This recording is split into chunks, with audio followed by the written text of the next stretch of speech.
Good morning, everybody. Should have cleared my throat before I started speaking. Welcome to the Masculine Minute. Today is Tuesday, July 11th, 2023. I am your host today, Ace Haggerty, and I am so excited about today's episode because we are talking about doing the impossible. Yes, I did say it. We are doing the impossible today. I wanted to bring this subject up because there are so many things that limit us from our belief system, the stories we tell ourselves, the meaning we give our lives, and what's possible in our lives. And when we do that, we restrict ourselves. So when you think of the question, doing something impossible, what's one thing that comes up in your mind that might seem impossible? For me, about a year and a half ago, there were a lot of things that were going on in my mind that I thought were impossible. Something as simple as my body. I was up past 180 pounds. I don't even know what my body fat was, but I had a beer gut and pseudo dad bod, and I had had it for years. It started coming about when I was 22, and fast forward to age 38, and I would go to the gym, I would eat salads, I would do what I thought would get me to a place where I would have a six pack again, I would be fit, energized, and all of that, and it just never seemed to happen, and I kept asking myself, "Man, this is crazy, like, why can't I achieve this?" And every time I tried to achieve it, but I failed, it just added to that story of, "I can't accomplish it, I can't do this." And it just got harder and harder and harder in my mind because I kept trying and I kept failing to lose weight, get that flat stomach. And it was something that I wanted, but no matter what I tried working with trainers, I tried working with online coaches, things like that. And it just seemed to never materialize. So for me, that was an impossible goal. Now, I want to take a quick step back and say one quick thing. There are two types of impossible goals or impossible targets. One of the types is a known impossible target. And what I mean by that is, let's say, for instance, we'll use the same example of me working out, wanting to lose my gut. I was at about 180 pounds. I didn't know how skinny or how many pounds I had to lose. However, I knew I wanted to have under 10% body fat because I knew if I hit under 10% body fat, the six pack would be there around 7 or 8% or so. And I would have slimmed down. I don't know what the weight target would have been, but I knew the body fat target. So, and I also knew that I needed to work out, I needed to do cardio, and I also needed to take in less calories. I needed to be in what's called a calorie deficit. So I needed to take less calories in than I exerted that day. Therefore, I would lose pounds. But with a known impossible target, the biggest obstacle that I ran into was consistent execution. Not just execution, because I was executing, but consistent execution. So I would go to the gym for sometimes 3 to 4 months, and I wouldn't see my results, and then life would get in the way, and I'd go from 4 or 5 days a week to 3 or 2, then I'd travel or what have you, and I wouldn't be consistent because when I would travel, I wouldn't be working out either, so I wasn't getting in consistent execution. And the thing about consistent execution, you have to deal with the discomfort of that change.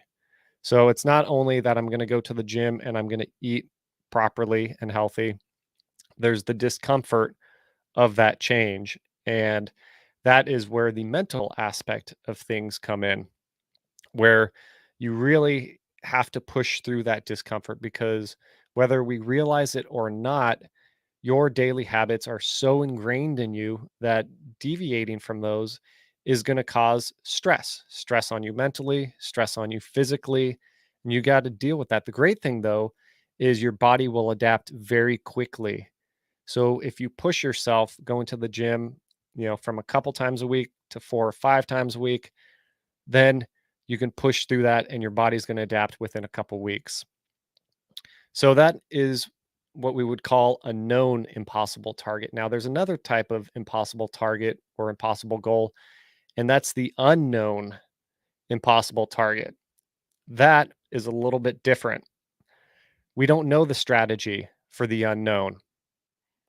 So, for instance, I just started a 90-day impossible challenge, and that's why I'm actually talking about impossible targets today.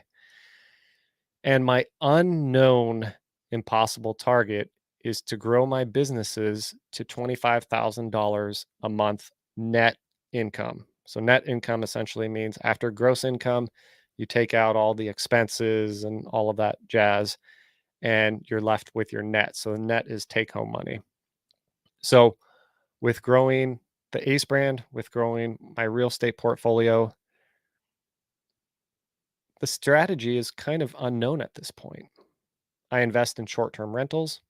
Short term rentals right now are a little volatile because of interest rates and traveling, and there's a lot of scary doom and gloom out there. It's kind of a weird time, and it's kind of coming back from where we had the post COVID boom in people traveling. So, getting that profit up in that business, and then also my Ace brand business. I do podcasts, I wrote a book, I do mentoring, and I want to start making more revenue in that business. But the strategy really is unknown. You can look up gurus online and they're like, oh, my strategy is this, my strategy is that. But that's not me. I got to figure out what's going to work for me, what's going to be the most impactful for my clients, for the people that I work with. And with an unknown impossible target, the biggest obstacle that you're going to face with an unknown impossible goal is belief. Belief that you can make it happen. Belief that you can do this. And so when you have an unknown impossible target, there's a couple things that you can do. One, you have to think differently because you don't know how to get there. So what you're doing today and what you've done in the past is not going to work. To get to somewhere you've never been, you're going to have to do things you've never done before. And so you're going to have to start to think differently. It's also going to require you being open to radical change. We're not talking the known impossible targets where you have discomfort of change. I was already going to the gym. I was already eating properly. I just needed more consistent execution. I have to be open to radical change. And this is something I can't force. It's something that I have to allow to happen. This is where you put the energy out into the universe and then draw it back to you. This is something that I am not very good with, but at the same time, haven't we all done unknown impossible targets before? I'll give you a quick example. I have my book, Superhero by Design, and I had never written a book before. I had attempted, but I failed. My strategy at that time was unknown. And so here I was faced with another situation where my strategy was really unknown. I knew that I had to write the book, but I didn't know what I was going to write about, the content I was going to have in it. I didn't know how to properly structure a book. I didn't know anything about the editing process or the publishing process or the marketing process or any of those things.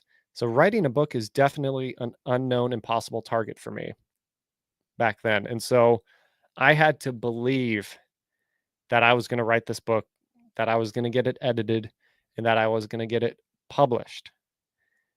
And so the key to unknown, little tidbit about unknown impossible targets, it's very important since you've never been there, you don't know what's going to happen, how to get there, or anything. You got to look at that end result. So for me, it was writing the book. Well, what I had to tell myself is take that future me where the book's written, published, and everything, and put it into the present. So saying, I am a writer, I am an author. Not only am I an author, but I am a published author. I've written a book that has helped people, that has helped people get through disempowering beliefs and radically change their lives. And what happened? I wrote that book in 100 days. I radically changed my life. So being open to radical change, thinking differently, but I also had to allow it to happen and go through that obstacle of belief. Now, I know a lot of people talk, like you hear Tony Robbins and people like that, they will talk about what they call the 80-20 rule. 80% of everything is psychology and 20% is mechanics. And with both known and unknown impossible goals, this holds true. 80% of what you're going to push through for any sort of impossible goal is going to be your mindset. 20% is mechanics, which is great because we're so good at the mechanics side of things. We can go to the gym and lift weights. We can weigh our food and make healthier eating choices. But if you don't have the mental backup, the 80%, it's not going to work. And that's the secret of hitting anything really in life. However, it is so important with impossible targets. It might even be 90-10, 90% mental, 10% mechanics. And so I just want to ask the audience out there, what is an impossible goal? Whether it's a known goal where the strategy is known and your biggest obstacle is execution, or it's an unknown impossible goal where your strategy is unknown and your biggest obstacle is belief. I would love to hear from you. I think I did tell you earlier what my unknown impossible goal is. I would say the known goal is to make the Ace brand profitable. I have strategies for that. But the unknown is getting up to $25,000 net per month. And I'm going to be doing this in the next 90 days. So we are beginning of July, August, September, pretty much end of September, early October is when I'm going to have this finished. And I will love to share with you my journey. I will also love to hear whatever it is you are doing that seems right now impossible to you, because I would love to talk to you about this. I would love to just share my experience and just hear a little bit about what might seem impossible to you. So with that said, I really appreciate everybody listening.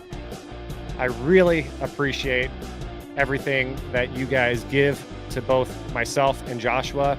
And we want to keep pushing this podcast, The Masculine Minute. So subscribe on Spotify, Apple Podcast, rate us. That's how this show gets spread. This is how we can grow our audience and impact more men's lives. So with that said, I appreciate your time. Have a great Tuesday.